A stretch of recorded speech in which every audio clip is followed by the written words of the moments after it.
સ્તંભ આકૃતિની આપણે વાત કરી ગયા આગળ. પાસેની આકૃતિમાં આપણે જોઈ ગયા. હવે આપણે જોવાનું છે વૃત્તાંશ આકૃતિ. બરાબર, વૃત્તાંશ આકૃતિ કોને કહેવાય તે આપણે પહેલાં જોઈ લઈએ. તો સમગ્ર વર્તુળ એક સમષ્ટિ છે. આખું જે વર્તુળ અહીંયા તમને બતાવવામાં આવે છે, આ જે વર્તુળ છે એ વર્તુળ શું છે? સમષ્ટિ.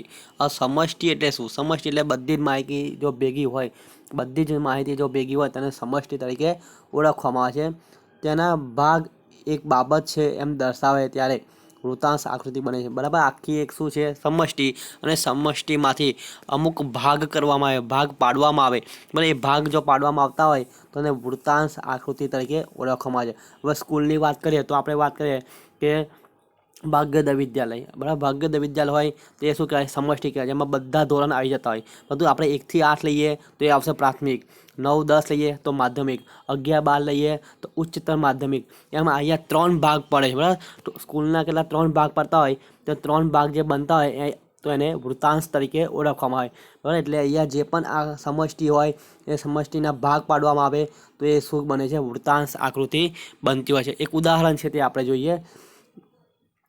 અહીંયા વૃત્તાંશ માટે કહેવામાં આવે છે કે વૃત્તાંશ એટલે વર્તુળનો અંશ. વર્તુળનો અંશ એનો મતલબ એમ કે માહિતી વર્તુળમાં કેટલી જગ્યા રોકે છે એને વર્તુળનો અંશ તરીકે ઓળખવામાં આવે છે. વૃત્તાંશ એનો મતલબ એમ કે બધી માહિતી ભેગી છે, એ ભેગી માહિતી એનો ભાગ પાડવામાં આવે.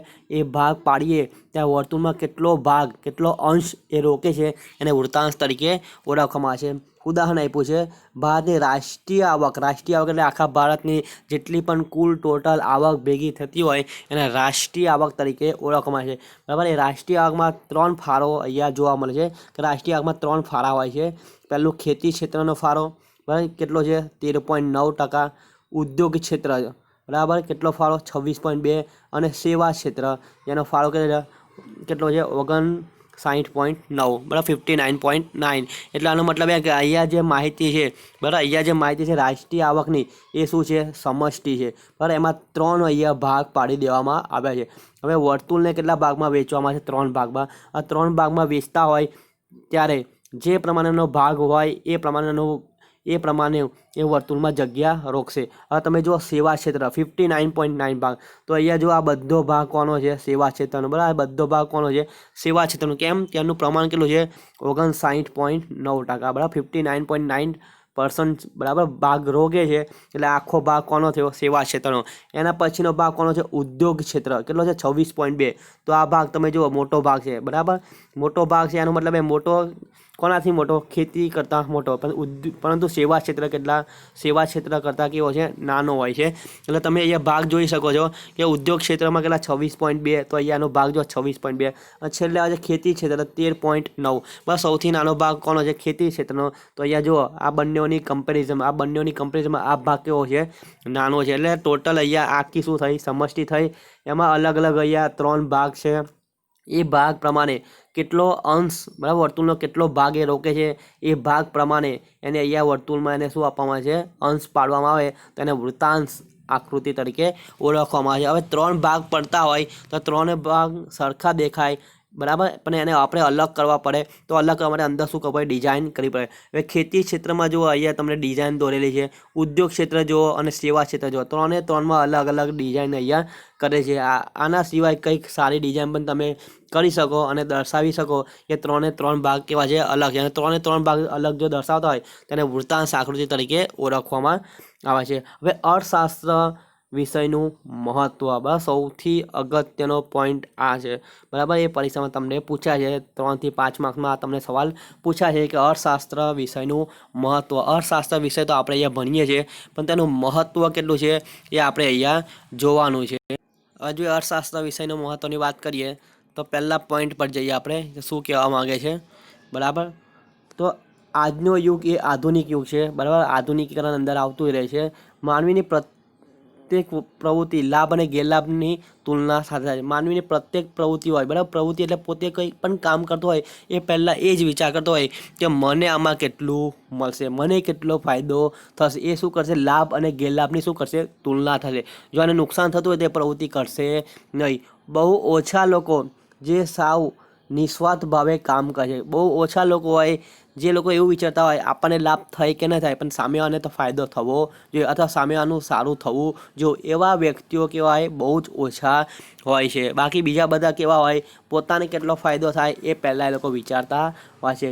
આર્થિક બાબતોથી દૂર રહી શકે તેવું ભાગ્યે જ કોઈ હોય. બરાબર, આર્થિક બાબતો એટલે પોતાને ફાયદો થાય એવું વિચારવાળા બહુ જ ઓછા હોય. બરાબર, બહુ ઓછા લોકો હોય જે એવું વિચારતા હોય મને ફાયદો ન થાય તો ચાલે, સામેવાળાને તો સામેવાળાને એ વસ્તુ મળવી જોઈએ અથવા સામેવાળાને ખુશ થવું જોઈએ. બરાબર, એટલે આર્થિક બાબતોથી દૂર રહી શકાય એવું કોઈ ભાગ્યે જ હોય છે. અર્થશાસ્ત્ર વિષયની પ્રસ્તુતતા વધી જાય છે અને તેથી અભ્યાસનું મહત્ત્વ પણ વધી જાય. હવે અર્થશાસ્ત્ર કેમ મહત્ત્વનું છે એ અહીંયા તમને બતાવવામાં આવ્યું છે. તો જોઈએ અર્થશાસ્ત્રનું કેમ મહત્ત્વ છે. તો પહેલું કીધું છે વ્યવહારિક મહત્ત્વ. વ્યવહારિક મહત્ત્વમાં શું કહેવામાં આવે તે જુઓ કે અર્થશાસ્ત્ર આપણા રોજિંદા જીવન સાથે જોડાયેલું છે. અર્થશાસ્ત્રનો અભ્યાસ આપણા વ્યવહારિક જ્ઞાન અને વર્તનને નીચે પ્રમાણે અસર કરે છે. હવે અર્થશાસ્ત્ર આપણને પોતાને પણ અસર કરે છે. એ કઈ રીતના તે આપણે અહીંયા જોઈએ કે આપણે પોતે હજુ આપણને ખબર હોતી નથી કે અર્થશાસ્ત્ર આપણને અસર કરે છે, પરંતુ આપણે કોમર્સમાં આવ્યા એટલે આપણે અર્થશાસ્ત્ર વિષય જોઈએ એટલે આપણને અહીંયા ખબર પડશે કે આપણને ગમે ત્યારે આ અર્થશાસ્ત્ર વિશે આપણને અસર કરી જતું હોય છે પણ આપણને એની ખબર હોતી નથી. તો જોઈએ પહેલું કીધું છે કે આંતરરાષ્ટ્રીય ઘટનાઓ. બરાબર, આંતરરાષ્ટ્રીય ઘટનાની વાત કરીએ તો આજના સમયમાં આર્થિક બાબતો જ આંતરરાષ્ટ્રીય બાબતોને અસર કરે છે. શા માટે અમેરિકા સુપર પાવર છે? બરાબર, તમને ખબર છે અમેરિકા કેવું છે? સુપર પાવર છે. એનો મતલબ એમ કે મહાસત્તા છે. ક્રૂડ તેલના ભાવ કેમ વધઘટ થાય? ક્રૂડ તેલના જે ભાવ હોય, બરાબર, પેટ્રોલ, ડીઝલ, ઓઇલ જે પણ હોય એના ભાવ કેમ વધઘટ થાય? હમણાં જ આપણા ભાવ વધઘટ થતા જોવા મળીએ છીએ. તો આ વધઘટ કેમ થાય છે? રશિયા અને અમેરિકા, ચીન અને ભારતમાં કઈ આર્થિક સમાનતા અને કયા તફાવત છે, તેમજ કયો દેશ મૂડીવાદી કહેવાય અને કયો દેશ સામ્યવાદી કહેવાય?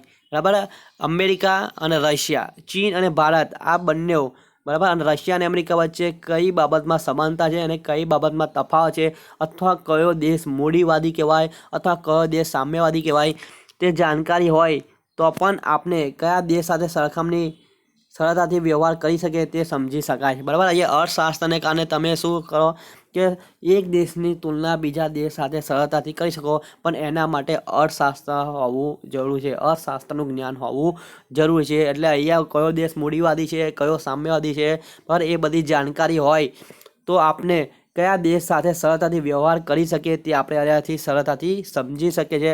હવે આપણને ખબર હોય તો જ આપણને અહીંયા અમેરિકા સાથે વ્યવહાર કરો, ચીન સાથે, રશિયા સાથે કે અલગ કોઈ બીજા દેશ સાથે વ્યવહાર કરવો કે નહીં કરવો એ આપણે અહીંયા જાણી શકીએ. પણ કેવી રીતના કે આપણે અર્થશાસ્ત્ર વિષયનું મહત્ત્વ અથવા અર્થશાસ્ત્રનું જ્ઞાન હોય તો.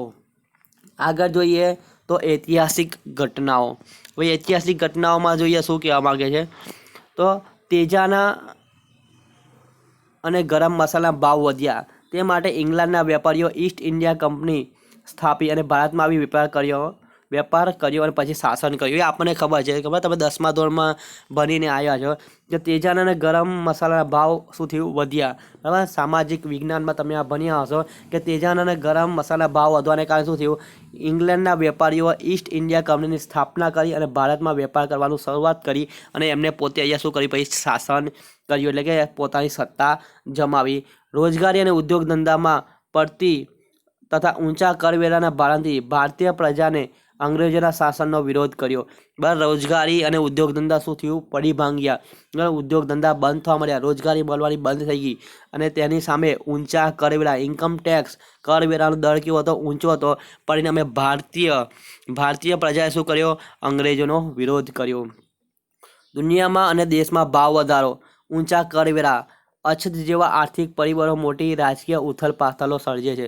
એના કારણે શું થયું કે દેશમાં અને દુનિયામાં ભાવ વધારો જોવા મળ્યો, ઊંચા કરવેરા જોવા મળ્યા અને વસ્તુની શું જોવા મળી? અછત એનો મતલબ એમ કે વસ્તુ બજારમાં જોવા મળતી હતી ને, એટલે વસ્તુ અહીંયા જોવા નહીં મળી એટલે અછત જોવા મળી. પરિણામે રાજકીય ઉથલપાથલો અહીંયા શું થવા માંડી.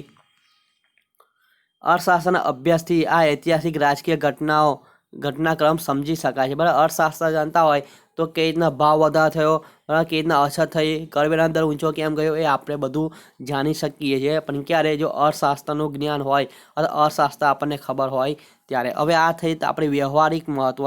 હવે આર્થિક મહત્ત્વની આપણે વાત કરીએ કે આર્થિક મહત્ત્વ શું છે, તો રોજબરોજના વ્યક્તિગત નિર્ણયો લેવા માટે, રોજબરોજના કોઈ પણ નિર્ણય લેવા હોય તો અહીંયા અર્થશાસ્ત્ર મહત્ત્વનું છે.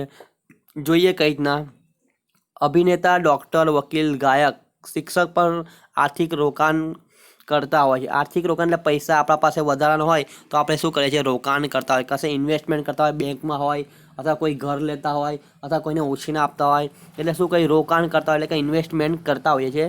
સીધી રીતે આર્થિક પ્રવૃત્તિમાં ન જોડાયેલા લોકો પણ બચત અને મૂડીરોકાણ, ખર્ચ અને આવકની પ્રવૃત્તિ સાથે જોડાયેલા હોય છે. બરાબર, આર્થિક પ્રવૃત્તિમાં જોડાયેલા ન હોય, બરાબર, કોઈ સામાન્ય વ્યક્તિ પણ હોય તે પણ શું કરશે, બચત કરતી હોય, એના પાસે પગાર આવતો હોય અથવા આવક થતી હોય તેમાં શું કરશે, બચત કરશે અને બીજી જગ્યા પર મૂડી રોકાણ કરશે, જેમાંથી એને શું મળતું હોય, વ્યાજ મળતું હોય, આવક થતી હોય, એ ખર્ચ કરશે અને આવક પણ કરશે. એ રીતને અહીંયા એ આર્થિક પ્રવૃત્તિ નહીં કરતો હોવા છતાં પણ એ અહીંયા બચત અને મૂડીરોકાણ અને ખર્ચ અને આવક જેવી પ્રવૃત્તિમાં જોડાયેલો છે. ગૃહિણી, બરાબર, ઘર જે ચલાવતા હોય એ ગૃહિણીથી માંડીને સરકાર સુધીના લોકો પોતાની આર્થિક નિર્ણયોમાં અર્થશાસ્ત્રનો અભ્યાસ કરતા હોય. ગૃહિણી શું કરે, ઘરમાં પગાર આવતો હોય 10,000 સમજી લો પગાર હોય તો 10,000 પગારનું શું કરશે, વ્યવસ્થા કરશે. 1,000 ફી ભરવાની છે, 1,000 લાઇટ બિલ છે, 2,000 કરિયાનું લાવવાનું છે, કેટલા થયા 4,000, બાકી કેટલા રહ્યા 6,000. 6,000માં બીજો વધારાનો ખર્ચો હોય 2,000, એટલે 2,000 વધારાનો ખર્ચો ગણી નાખો એટલે બાકી કેટલા રહ્યા 4,000. એ 4,000 એના માટે શું કરાય, બચત કરાય. એટલે આ પ્રમાણે જો ગૃહિણી આ પ્રમાણે જો આવકની વેચણી કરતું હોય અથવા આવકની અહીંયા ફાળવણી કરતું હોય અથવા પોતાની રીતે અહીંયા સંચાલન કરતી હોય તો આપણે એમ કહી શકાય કે એને પણ અહીંયા અર્થશાસ્ત્ર મહત્ત્વનું છે તેમ કહી શકાય. આગળ સરકારની નીતિઓને સમજવા માટે, સરકારની નીતિઓ દર વખતે બદલાતી હોય, એ નીતિઓનો સમજવા માટે અર્થશાસ્ત્ર અગત્યનું છે. જો અર્થશાસ્ત્ર નહીં જાણતા હોય તો સરકારની નીતિઓ આપણે જાણી શકતા નથી. તો જોઈએ કઈ રીતના સરકારની નીતિ જાણવા માટે ઉપયોગી છે. ભારત જેવા દેશોમાં સરકારની નાણાકીય નીતિ અને રાજકોષીય નીતિ કે સમગ્ર આર્થિક નીતિ આપણા રોજબરોજના જીવન પર ગંભીર અસરો સર્જી શકે છે. સરકારની નાણાકીય નીતિ અને રાજકોષીય નીતિ, બરાબર, એ આર્થિક રીતે સમાજ પર અથવા રોજબરોજના જીવન પર અસર કરતી હોય છે. અર્થશાસ્ત્રનો અભ્યાસ આ નીતિઓને સમજવામાં તથા તે મુજબ આપણા નિર્ણય બદલવામાં મદદરૂપ થાય છે. અર્થશાસ્ત્ર શું કરે કે આ નીતિઓ આપણને ઝડપથી સમજાવે છે અને આપણા નિર્ણય લેવામાં શું કરે છે, મદદરૂપ થાય. કઈ રીતના તે ઉદાહરણ લખ્યું છે, રિઝર્વ બેંકના રેપો રેટના દરના ફેરફારો મુજબ આપણે બચત અને રોકાણના નિર્ણયો કરવા જોઈએ. રિઝર્વ બેંક દ્વારા જે વ્યાજના દરમાં જો ફેરફાર થતો હોય તો તે પ્રમાણે આપણે બચત અને રોકાણ કરવાના નિર્ણયો લેવા પડે. અને બચત અને રોકાણ કરવાના નિર્ણયો ક્યારે લઈ શકીએ, જ્યારે અર્થશાસ્ત્ર આપણે જાણતા હોઈએ ત્યારે. અર્થશાસ્ત્ર જાણતા હોય ત્યારે આપણે અહીંયા વિચારી શકીએ છીએ કે આપણે બચતનું રોકાણ કરીશું અથવા બચત કરીશું અથવા રોકાણ કરીશું કે કઈ પદ્ધતિમાં આપણને વધુ ફાયદો થશે. અને જો વધુ ફાયદો થતા હોય, વધુ ફાયદાની આપણે વિચારણા કરતા હોય તો એ વિચારણા કરવા માટે પણ અર્થશાસ્ત્ર આપણને ઉપયોગી થાય છે. અર્થશાસ્ત્ર વગર તમે પોતે જાતે અહીંયા કેટલો વધારે આવક છે, કેટલો વધારે ફાયદો થાય છે એ વિચારી શકો નહીં. એટલે એ બધું વિચારવા માટે અહીંયા અર્થશાસ્ત્ર જરૂરી છે. એટલે અર્થશાસ્ત્રનું મહત્ત્વ અહીંયા જરૂરી છે. આગળ જોઈએ વ્યવસાયિક મહત્ત્વમાં જોઈએ શું કહેવા માગે છે કે આવક અને ખર્ચ, બરાબર, એક બાજુ આવક ને બીજી બાજુ ખર્ચ, માંગ અને પુરવઠો, આ બાબતો તમામ વ્યવસાયો સાથે જોડાયેલું હોય છે. બરાબર, વ્યવસાયો એનો મતલબ એમ કે અહીંયા આવક અને ખર્ચ અને માંગ અને પુરવઠો બધા એકબીજા સાથે શું છે, સંકળાયેલા છે. અર્થશાસ્ત્રનો અભ્યાસ દરેક વ્યવસાયની આર્થિક ગણતરીઓમાં મદદરૂપ થાય છે. કોઈ પણ વ્યવસાય હોય એ વ્યવસાયમાં આર્થિક ગણતરી, આર્થિક એટલે કેટલી આવક થાય, કેટલો ખર્ચ થાય, એ ગણતરી કરવી હોય તો અર્થશાસ્ત્ર ઉપયોગી છે. વસ્તુ કે સેવાની કિંમત નિર્ધારણ, વસ્તુ અથવા સેવા એની કિંમત નક્કી કરવી હોય. સાધનો તથા કાચા માલના ખરીદ વેચાણ, સાધનો લેવા હોય, કાચો માલ લેવો હોય, એનું વેચાણ કરવું હોય. શ્રમિકો કે કર્મચારીને વેતન નક્કી કરવા, શ્રમિક હોય, કામદાર હોય અને કર્મચારીનું વેતન નક્કી કરવા, વેતન કે પગાર નક્કી કરવા જેવી તમામ બાબતોના નિર્ણયોમાં અર્થશાસ્ત્રનો અભ્યાસ મદદરૂપ થાય છે, બરાબર. ગમે તે તમે વિચારો, અર્થશાસ્ત્ર વગર તમે કાંઈ કરી શકો નહીં. દાખલા તરીકે તીવ્ર સ્પર્ધાવાળા બજારમાં કિંમત ઘટાડવાથી ગ્રાહકોને આકર્ષી શકાય. હવે તીવ્ર સ્પર્ધાવાળું બજાર કેવું કહેવાય છે? તો તીવ્ર સ્પર્ધાવાળું બજાર એટલે એવું બજાર કે જેમાં વેચનારાઓની સંખ્યા કેવી હોય? વધારે હોય. અને વેચનારાઓની સંખ્યા જો વધારે હોય અને ગ્રાહકોને આપણે આકર્ષવા હોય તો આપણે ફરજિયાત કિંમતને શું કરવી પડે? ઘટાડવી પડે. જો કિંમત ઘટાડો તો ગ્રાહક તમારા તરફ અથવા તમારી દુકાન તરફ આકર્ષાય. અર્થશાસ્ત્ર મૂળભૂત રીતે આર્થિક નિર્ણયો કરવામાં મદદરૂપ થતું શાસ્ત્ર છે. આર્થિક નિર્ણયો, આર્થિક એટલે પૈસા કઈ રીતના મળશે, અર્થ કઈ રીતના કમાઈશો, એ નિર્ણય લેવામાં આ શાસ્ત્ર તમારું શું કરશે? મદદ કરશે. તેનું વ્યવસાયિક મહત્વ છે. હમણાં જોયું તેનું મહત્વ કેવું છે? વ્યવસાયિક. આર્થિક જગતમાં માણસનો મુખ્ય 3 સ્વરૂપો છે. હવે આર્થિક જગત અત્યારે એટ પ્રેઝન્ટ આપણે આર્થિક કહેવાઈએ, એ આર્થિક જગતમાં કોઈ પણ વ્યક્તિ હોય, કોઈ પણ માણસનું એના 3 સ્વરૂપ છે. એ પહેલો એક ગ્રાહક હોય, એ પોતે ગ્રાહક પણ બની શકે છે. બીજું, એ પોતે ઉત્પાદક બની શકે, પોતે પૈસાનું રોકાણ કરીને પોતે વસ્તુનું ઉત્પાદન કરી શકે. અને ત્રીજો, એ શ્રમિક તરીકે પણ બને. શ્રમિક એટલે પોતે જાતે કામ કરતો પણ બની શકે છે. આ 3 સ્વરૂપમાં તેને ઓછામાં ઓછું ચૂકીને વધુમાં વધુ લાભ મેળવવાનો પ્રયત્ન કરવાનો છે. અને આર્થિક સિદ્ધાંતોને તેને અહીં મદદ કરે છે.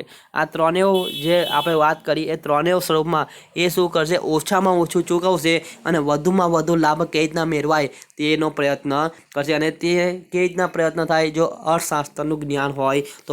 એટલે અર્થશાસ્ત્રના જ્ઞાન વગર તમે અહીંયા વધુમાં વધુ અથવા ઓછામાં ઓછું કઈ રીતના મેળવો એ તમે મેળવી શકો નહીં. પરંતુ એના માટે અર્થશાસ્ત્રનું જ્ઞાન હોવું જરૂરી છે. એટલે ટોટલ આ રીતના તમે અર્થશાસ્ત્રનું મહત્વ તમને પરીક્ષામાં પૂછાય છે.